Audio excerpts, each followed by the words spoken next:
हिंदी में यूपीएससी की तैयारी से संबंधित प्रोग्राम्स को देखने के लिए सब्सक्राइब करें स्टडी IQ IAS हिंदी। नमस्कार, स्टडी IQ IAS हिंदी में आप सभी का बहुत बहुत स्वागत है। मेरा नाम है अतुल जैन।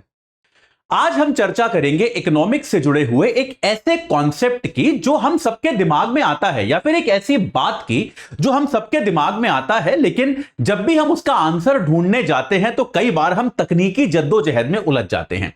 याद रखिएगा, मैं आपको शुरू में ही रिमाइंड करा दूं कि अगर आप लोग इस प्रश्न का बहुत तकनीकी, बहुत टेक्निकल जवाब ढूंढ रहे हैं तो यह सत्र आपके लिए नहीं है। यह सत्र बिगिनर्स के लिए है जिनको अभी इकोनॉमिक्स की समझ को विकसित करना है।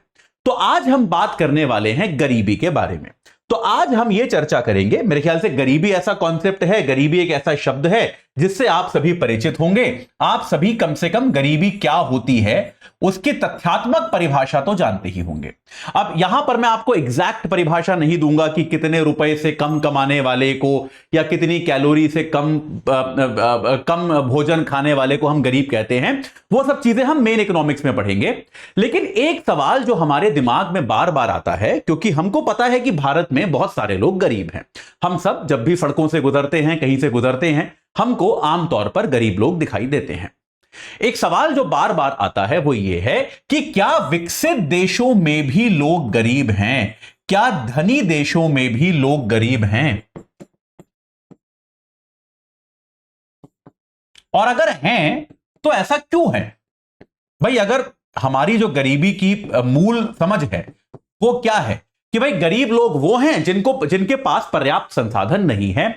तो यार, अगर देश विकसित है, मान लीजिए अमेरिका जैसा देश है जो धन धान्य से परिपूर्ण है, हम ये कह सकते हैं, अच्छा खासा पैसा है अमेरिका के पास, लोग काफी धनी हैं, इंडस्ट्री काफी तेज गति से बढ़ रही है, और साथ के साथ आप ये कह सकते हैं कि भाई देश के पास धन संपदा भी अच्छी खासी है, कोई प्रॉब्लम नहीं है। निश्चित तौर पर दुनिया की सबसे बड़ी वो अर्थव्यवस्था है और जनसंख्या भी उतनी ज्यादा नहीं है। भारत में हम हमेशा कहते हैं कि भाई जनसंख्या बहुत ज्यादा है, अमेरिका वगैरह में जनसंख्या भी ज्यादा नहीं है।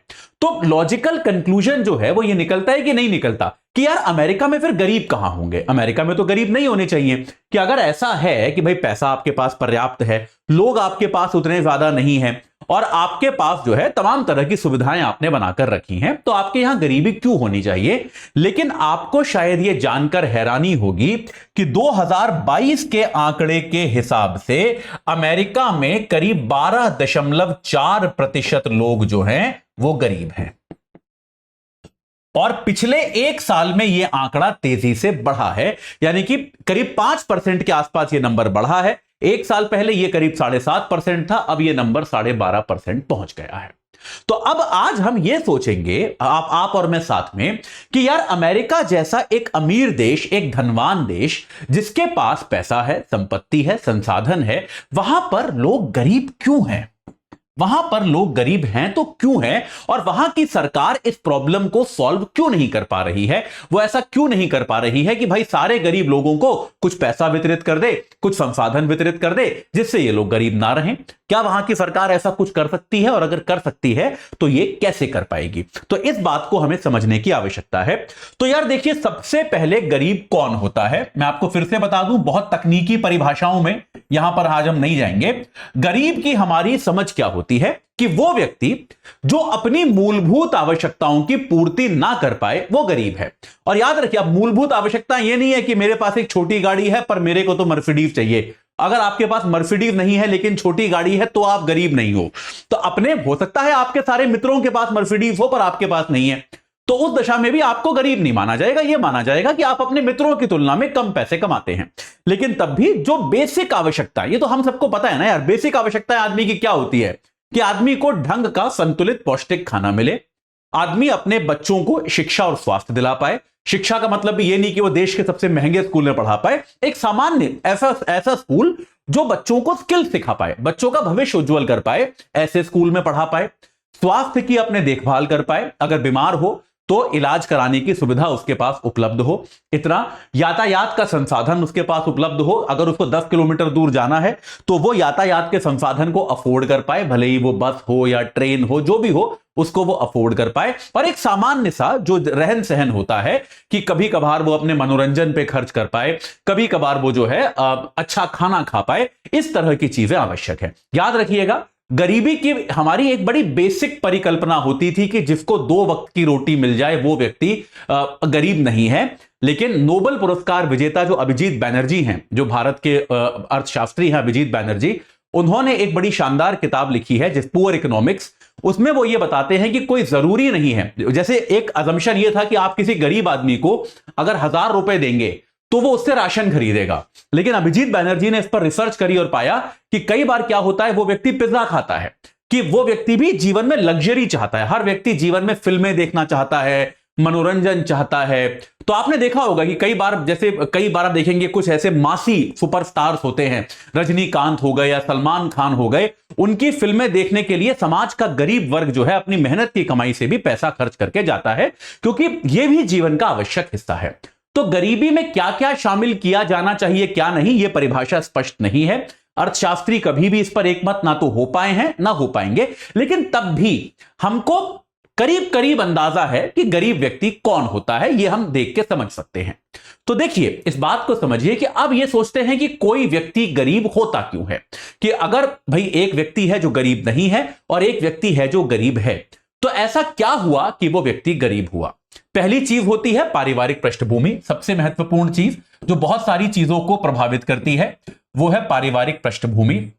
यार देखो, पारिवारिक पृष्ठभूमि जो होती है वो आपके जीवन में बहुत बहुत बड़ी भूमिका अदा करती है।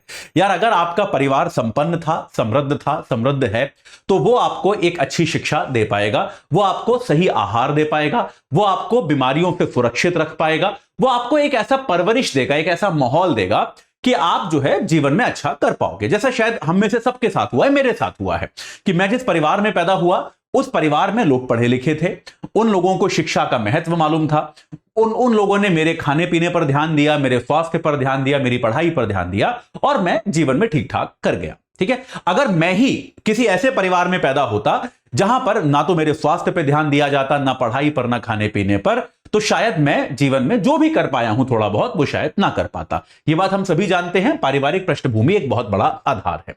इसके अलावा व्यक्ति की शिक्षा, कि आप किस तरह की शिक्षा लेते हैं और कहां से शिक्षा लेते हैं, इसका बड़ा प्रभाव पड़ता है। व्यक्ति का स्वास्थ्य बहुत बहुत महत्वपूर्ण, कि आप जो है अगर आपका स्वास्थ्य ठीक है तो निश्चित तौर पे आप जो है गरीब शायद नहीं होंगे, या कम से कम आपकी संभावना कम होगी गरीब होने की। ठीक है, व्यक्ति की आदतों में क्या आ जाता है, कई बार आपको कोई ऐसे कुव्यसन तो नहीं है। जैसे मान लीजिए जिन लोगों को ड्रग्स की लत होती है वो लोग गरीबी रेखा के नीचे या गरीबी की गर्त में बहुत जल्दी चले जाते हैं, यह आमतौर पर देखा गया है। तो आपको जिन लोगों को जुआ खेलने की आदत होती है, जो लोग शराबी होते हैं, उस प्रकार की आदतें जिन लोगों को होती है वो आमतौर पर गरीबी में बहुत जल्दी चले जाते हैं। इसके अलावा आपकी सामाजिक अवसर, कि भाई कई बार क्या होता है कि आपको दिए जाने वाले सामाजिक अवसर, जैसे दुनिया के हर देश में जो पिछड़े वर्ग होते हैं उनमें गरीबों का प्रतिशत हमेशा ज्यादा होता है। भारत में ये पिछड़े वर्ग जाति के आधार पर हो सकते हैं। आमतौर पर यह आम जानकारी है कि भारत में जो शेड्यूल्ड कास्ट और शेड्यूल्ड ट्राइब वर्ग हैं उनका जो आर्थिक स्तर है वो बाकी लोगों से नीचे है, क्योंकि उनके साथ सामाजिक तौर पर डिस्क्रिमिनेशन किया गया है, भेदभाव किया गया है। अमेरिका में यही बात आप जो है अश्वेत लोग जो हैं उनके बारे में कह सकते हैं कि रेसिज्म के कारण, नस्लवाद के कारण उनको अवसर कम मिलते हैं। ठीक है, तो इस तरह के बहुत सारे कारक होते हैं जो आपको गरीबी की ओर धकेलते हैं, और ये कारक हर व्यक्ति के अलग अलग हैं। तो कोई भी दो व्यक्ति ये नहीं कह सकते कि हमारी ये सारी चीजें सेम है। ठीक है, और इसके अलावा तकदीर भी एक चीज होती है, लक भी एक चीज होती है। इसके अलावा कई बार क्या होता है कि आप जिस समय में, जिस कालखंड में पैदा हुए, जिस समय आपने काम किया, जैसे भाई अभी आजकल स्टार्टअप कल्चर चला हुआ है, तो इस समय स्टार्टअप के जरिए बहुत सारे लोग धनवान बन गए, लेकिन आज से 50 साल पहले शायद स्टार्टअप में उतना पैसा नहीं था, लोग धनवान नहीं बन पा रहे थे। ठीक है, तो किसी के पास बहुत अच्छा स्टार्टअप का आइडिया अगर 50 साल पहले था तो इस बात की पर्याप्त संभावना है कि उसका बिजनेस नहीं चला होगा। वहीं अगर आज की तारीख में वो व्यक्ति स्टार्टअप अपना करता है तो इस बात की संभावना ज्यादा है कि उसका बिजनेस चलेगा। ठीक है, तो आपका समय जो है, किस समय आप आइडिया लेकर आए हैं, किस समय अर्थव्यवस्था की आपकी संरचना क्या है जिसमें आप काम कर रहे हैं, इसका भी सीधा सीधा प्रभाव यहां पर पड़ता है। अब आते हैं विकसित देशों पर। यार देखो, ये जो फैक्टर्स हमने देखे, अमेरिका के अंदर भी सबके लिए ये फैक्टर एक जैसे नहीं है, ये बात तो क्लियर है। आप देखेंगे सामाजिक अवसर के आधार पर जो लोग अश्वेत हैं उनके साथ एक सिस्टमिक भेदभाव जो है, संरचनात्मक भेदभाव किया जाता है। उनको कम अवसर मिले हैं हर जगह, उनको कम बड़े पद मिले हैं, उनको कम जगह सीईओ बनाया गया है, कॉलेज में उनको कम एडमिशन दिए गए हैं, स्कूलों में उनकी संख्या कम है, उनको एक इस प्रकार के घेटों में एक प्रकार की बस्तियां बनाकर रखा गया है ताकि वो आम जनता से घुल मिल ना पाए। ठीक है। आदतें, ड्रग्स की समस्या अमेरिका में है, हम सभी जानते हैं। ठीक है। स्वास्थ्य आप सभी जानते हैं, ओबेसिटी इत्यादि प्रॉब्लम है, हृदय की समस्याएं हैं जो अमेरिका में लोगों को हो रही है। शिक्षा, अमेरिका में उच्च शिक्षा बहुत सामान्य नहीं है, लोग नहीं ले पाते क्योंकि बहुत सारे कॉलेज जो हैं वो प्राइवेट हैं, जहां पर व्यक्ति को एक ऊंची फीस देनी पड़ती है जिसको सब लोग अफोर्ड नहीं कर पाते। पारिवारिक पृष्ठभूमि के बारे में तो बताने की कोई आवश्यकता है ही नहीं। और समय कि भाई अमेरिकी अर्थव्यवस्था भी अलग अलग चरणों से गुजरी है, इस कारण से वहां पर कुछ लोग आगे रह गए, कुछ लोग पीछे रह गए। अब देखिए ये प्रॉब्लम क्या है, गरीबी दुनिया के हर देश में होगी, इसमें कोई डाउट नहीं है। बहुत सीधी सीधी बात है कि अगर आप किन्हीं भी 100 लोगों को खड़ा कर लें तो इस बात की पर्याप्त संभावना है कि आखिर के 10 लोग जो हैं वो शायद अपनी देखभाल नहीं कर पा रहे होंगे।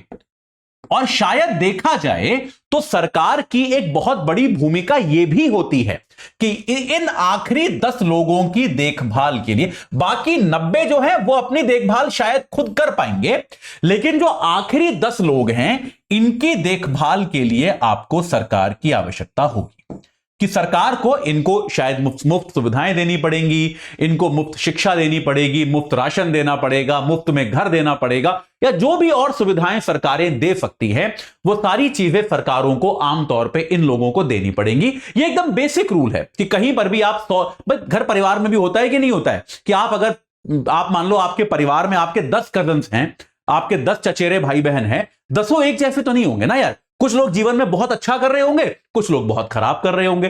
तो या आपके मान लो 5 भाई बहन हो आप, तो कोई 2-3 अच्छा कर रहे होंगे, 2-3 खराब कर रहे होंगे। तो माता पिता भी क्या करते हैं कि यार जो भाई बहन संकट में है अभी, जिसका परिवार सही नहीं चल रहा है, उसकी ज्यादा सहायता करने की कोशिश करते हैं। तो स्टेट का, सरकार का भी जो रोल सोचा गया है वो ये सोचा गया है कि ये जो आखिरी 5-10% लोग हैं जो अपनी देखभाल खुद नहीं कर सकते, इनकी देखभाल करना सरकार का काम होना चाहिए। ठीक है। और सरकार इसके लिए यहां से वित्त लेगी, इन लोगों से जो है टैक्स लगाएगी। इसीलिए जब मैं आपको टैक्सेशन पढ़ाऊंगा इकोनॉमिक्स में तो मैं आपको बताऊंगा कि टैक्स जो होता है वो आय के पुनर्वितरण का सबसे बड़ा साधन होता है। टैक्स की क्या भूमिका है इस पे लोग कुछ क्या क्या लिख के आते हैं, लेकिन टैक्स की सबसे बड़ी भूमिका, सबसे बड़ा रोल क्या है कि अमीर लोग टैक्स देते हैं जिसका उपभोग गरीब लोग करते हैं। ठीक है। तो टैक्स जो है आय के पुनर्वितरण का सबसे बड़ा माध्यम है, यही टैक्स की भूमिका है। यह कोई खराब बात नहीं है, टैक्स को सोचा ही ऐसे गया है कि अमीर से पैसा लेके गरीब को देना है। टैक्स का मतलब ही यह है। समस्या बेटा कहां आती है कि अगर जब तक ये लोग आखिरी 10% हैं तो राज्य जो है, स्टेट जो है, सरकार जो है इनका समर्थन कर सकती है। हालांकि उस पर भी कई समस्याएं आती हैं, लेकिन भारत जैसे देश में दिक्कत क्या आती है कि यह संख्या 10% नहीं रह जाती। भारत जैसे देश में हम क्यों कहते हैं कि हम गरीबी की समस्या से जूझ रहे हैं, यह संख्या 50% हो जाती है। और अगर यह संख्या 50% हो गई तो सरकारें जो हैं, और भारत अभी विकसित भी नहीं है, भारत के पास सरकारी आय भी बहुत ज्यादा नहीं है, तो सरकारें अपने आप को अक्षम पाती हैं कि वो इन आखिरी 50% की देखभाल कर पाएं। इसीलिए क्या हो जाता है, एक परिस्थिति होती है जिसको हम कहते हैं विकट गरीबी या फिर क्रॉनिक पॉवर्टी। विकट गरीबी मतलब यह व्यक्ति गरीब है और इसकी आने वाली पीढ़ियों के भी गरीब होने की पूरी संभावना है, क्योंकि गरीब ये व्यक्ति है और ये अपने बच्चों को भी सही परवरिश नहीं दे पा रहा है। ये उतना गरीब है कि इसके बच्चों को भी ढंग की स्कूलिंग नहीं मिल पा रही है, ढंग का स्वास्थ्य नहीं मिल पा रहा है, ढंग से उनका टीकाकरण नहीं हो रहा है, उनकी खुराक ठीक नहीं है, उनका मानसिक स्वास्थ्य ठीक नहीं है। तो इस बात की पर्याप्त संभावना है कि ये व्यक्ति के जो बच्चे हैं, आने वाली पीढ़ियां भी जो हैं वो गरीबी के अंदर ही जाएंगी। तो यह कहलाता है विकट गरीबी। तो याद रखिए, अगर गरीबी थोड़ी सी है, 5%, 10% गरीबी है, तो शायद उसमें वो रहेगी, वो हमेशा रहेगी। लेकिन अगर ये गरीबी 50% हो गई, जैसा भारत के साथ केस है, या फिर हम और देशों के साथ कह सकते हैं, हालांकि भारत के भी गरीबी के आंकड़े अलग अलग होते हैं, लेकिन हम अगर आमतौर पे देखें तो हम ये कह सकते हैं कम से कम 50% लोग हमारे यहां आर्थिक संकट से तो जूझ ही रहे हैं। ठीक है, तो उस दशा में सरकार के लिए बड़ा कठिन हो जाता है कि वो इन लोगों को सहायता सुविधा प्रदान कर पाए। सरकार प्रयास करती है, जैसे फ्री राशन देती है, आजकल आपने सुना होगा सरकार जो है कई वर्षों तक फ्री राशन दे रही है, लेकिन इस तरह के संसाधन भी जो है लंबे समय तक चलाना बहुत मुश्किल हो जाता है। तो याद रखिए, हालांकि एक जो कम्युनिस्ट एक आरोप है वो ये है कि सरकारें और उद्योगपति ये प्रयास करते, देखिए इस बात को भी ये आपको बता दूं, एक कम्युनिस्ट विचार क्या है कि गरीब मजदूर जो है वो एक बहुत बड़ी सुविधा है। ये एक कम्युनिस्ट आरोप है कि गरीब मजदूर जो होता है वो बड़े उद्योगों के लिए सुविधाजनक होता है, इसीलिए बड़े उद्योग जो हैं वो सरकारों के साथ मिलके एक बहुत बड़ी आबादी को गरीब रखना चाहते हैं। ये एक आरोप है और इसके पीछे काफी सारे स्कॉलर्स ने पर्याप्त साक्ष्य भी दिए हैं, लेकिन तभी भी इसको हम पूरी तरह से सत्य नहीं मान सकते कि भाई अगर मजदूर गरीब होगा तो वो अपनी हक की मांग नहीं कर पाएगा, क्योंकि उसको अगले दिन के खाने की फिक्र होगी। तो ये भी एक बात है। तो गरीबी एक बहुत बड़ी चुनौती है जो हर देश में है, लेकिन बस फर्क यह है कि अक्सर विकसित देशों में जो गरीबी होती है उसकी प्रतिशतता कम होती है, जिसके कारण उसके प्रभाव जो होते हैं वो उतने ज्यादा सड़कों पर आपको दिखाई नहीं पड़ते हैं। लेकिन भारत जैसे देश में उसकी प्रतिशतता ज्यादा है, तो सरकार के लिए या फिर राज्य के लिए एक लंबे समय तक उसको मैनेज कर पाना थोड़ा सा दुष्कर हो जाता है। ठीक है, चलिए, मैं आशा करता हूं कि गरीबी का ये जो एक बेसिक सा डिस्कशन था ये आपको समझ में आया होगा, और ऐसी ही बहुत सारी चर्चाएं लेकर मैं आपके सामने आता रहूंगा। लेकिन जाने के पहले आपको बता दूं कि स्टडी IQ IAS का जो P2I कोर्स है, P2I बैच जो है वो शुरू हो चुका है 10 तारीख से। 10 तारीख उसका स्टार्ट डेट है हिंदी के लिए, अंग्रेजी के लिए स्टार्ट डेट है 17 तारीख और बाइलिंगुअल के लिए स्टार्ट डेट है 15 तारीख। और अगर आप AJ लाइव कोड अभी लगाएंगे 16 तारीख के पहले तो दिवाली सेल चल रही है, क्योंकि तो आपको यह कोर्स मिल जाएगा मात्र 22,999 रुपए में, यानी कि 23,000 में। दिवाली सेल है तो जल्दी से जल्दी जुड़ जाइए, अपने तैयारी को एक सही आकार सही शक्ल प्रदान कीजिए। ठीक है, चलिए, अगर आप अब तक नहीं जुड़े हैं तो कृपया वेबसाइट या ऐप पे जाएं और AJ लाइव कोड लगाएं। मेरे साथ इस सत्र में जुड़ने के लिए आप सभी का बहुत बहुत धन्यवाद। हिंदी में UPSC की तैयारी से संबंधित प्रोग्राम्स को देखने के लिए सब्सक्राइब करें स्टडी IQ IAS हिंदी।